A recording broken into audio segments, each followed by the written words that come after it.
Mga ilang netizens mas bet daw na si Jake Ejercito ang gaganap na vice chairman sa What's Wrong with Secretary Kim. Kung ang ilang mga netizens ay kinikilig sa baliktambalan ni na Kim Chiu at Paulo Avellino, may ilang netizens naman ang tila na dismaya dahil ayon nga sa mga ito, mas gusto daw nilang si Jake Ejercito ang magiging kapareha dito ni Kim.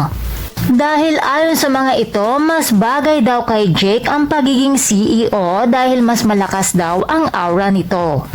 At how true kaya ang chikang first choice daw talaga si Jake sa role na vice chairman? Sa katunayan nga daw ay nagsimula na daw itong mag-shoot.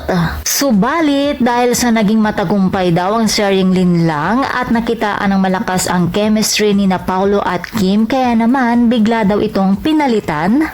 At ayon pa sa iba, magaling naman daw si Paulo Avellino pero mas interesting raw pag si Jake ang main lead. Samantala, ayon naman sa nakalap kong iba pang chika, bagamat hindi napunta kay Jake ang main lead, magiging bahagi pa rin di umano siya ng What's Wrong with Secretary Kim. Ibang role nga lang. At kung kayo naman ang tatanungin mga chika Dora, sino pa ba ang bet nyong maging leading man sana ni Kim rito? Comment down below.